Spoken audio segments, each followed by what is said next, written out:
Starbucks has conquered 82 countries, over 38,000 stores across 6 continents, a $100 billion empire built on coffee. But there's one country where the Green Mermaid became a symbol of failure, where Starbucks opened 84 stores and was forced to shut down over 70% in a single humiliating announcement.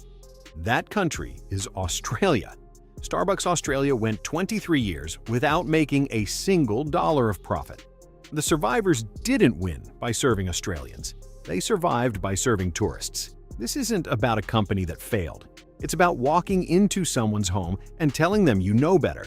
Australians had been drinking world-class espresso since the 1950s. They invented the flat white.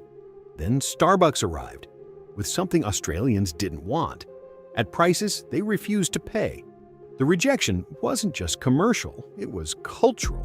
You'll discover what went wrong: the blind spot, the arrogance, the pricing disaster. How a company that conquered the world was humiliated by cafe owners who simply made better coffee. You can't replace a culture. You have to earn your place in it. The story begins after World War II. To understand why Starbucks failed, you need to know what Australia already had.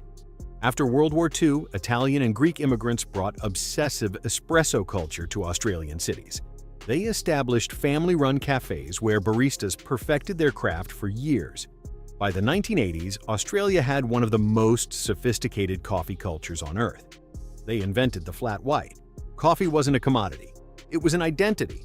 Starbucks walked into a nation that had already built what it was trying to sell. They either failed to research this or chose to ignore it. On July 24, 2000, they opened their first store. The countdown to disaster began. On July 24, 2000, Starbucks opened its first Australian store in Sydney. The Green Mermaid, backed by a company that conquered 22 countries. Oversized cups, syrup drinks, standardized interiors. The strategy worked everywhere else because they lacked what Australia had. Australia spent 5 decades perfecting espresso before Starbucks arrived. From day one, Australians noticed the difference. The coffee was weaker, sweeter, larger. Baristas followed scripts, not craft. Stores felt sterile, no character, no neighborhood feel. Australians rejected it because they knew better. Rather than entering carefully, Starbucks chose American-style saturation expansion. Within 8 years, they opened 84 stores across 6 Australian states, flooding the market before a loyal customer base existed. This worked where Starbucks created demand. But Australia already had demand for good coffee from local cafes. Starbucks wasn't filling a gap. It was forcing its way into a space already occupied. The 84-store expansion happened before winning even one suburb. The expansion was arrogance.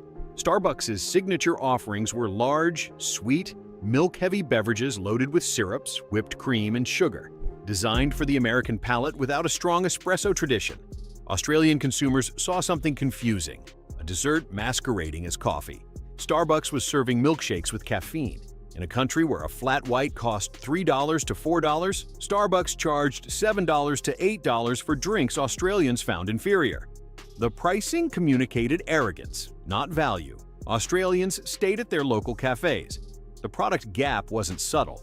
Australian coffee was built on craft and balance. Starbucks was built on convenience and sweetness. They were fundamentally incompatible. Australians had already chosen their side decades before. The product was wrong. The prices were wrong. But Starbucks made one more critical error. Starbucks deployed cookie-cutter store design across Australia. Every location looked identical, felt identical, same green and brown color scheme, same furniture, same menu boards.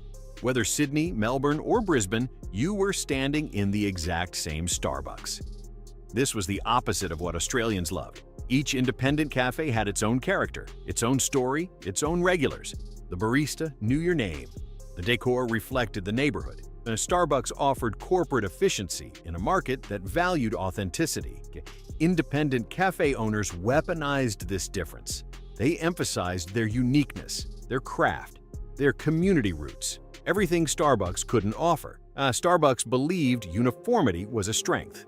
But in Australia, uniformity became proof of inauthenticity. The identical stores didn't signal reliability. They signaled Starbucks had no relationship with the country it was trying to sell to. Wrong product, wrong prices, wrong stores. By 2007, the numbers were becoming impossible to ignore. Starbucks Australia had accumulated $105 million in losses, not small losses. Catastrophic losses representing one of the worst geographic expansions in company history. To stay afloat, Starbucks borrowed $54 million from its American parent. This wasn't investment in growth. This was life support, an admission the Australian operation couldn't sustain itself. The company that arrived with world-conquering confidence was now dependent on handouts from headquarters. The losses accumulated despite global brand power, despite marketing budgets that dwarfed any independent cafe. None of it mattered. Australians refused to switch. They had something better at home.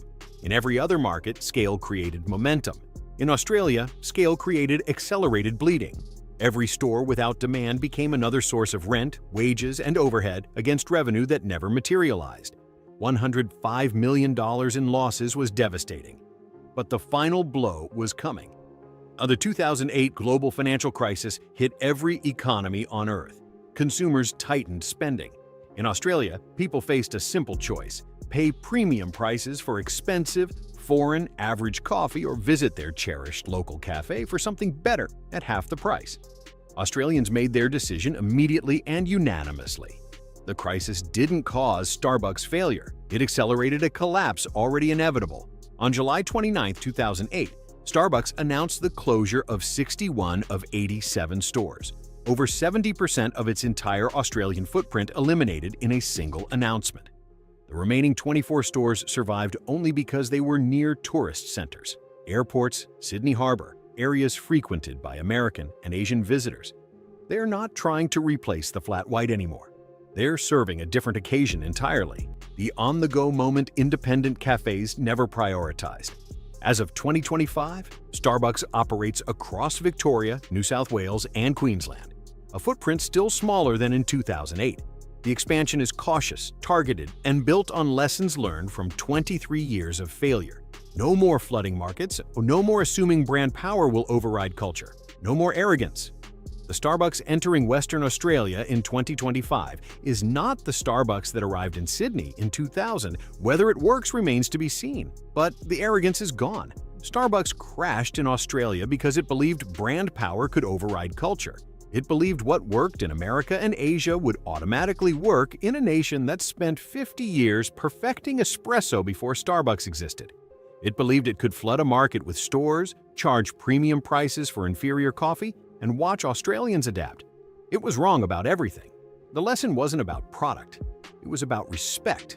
From Italy's immigrants to the 84-store expansion to $105 million in losses, to 61 stores closed to the Gen Z resurrection delivering the first profit. This is how Starbucks crashed in Australia, a masterclass in cultural arrogance. If this changed how you see global brands, hit like and subscribe. Would Starbucks fail where you live? Drop your answer below.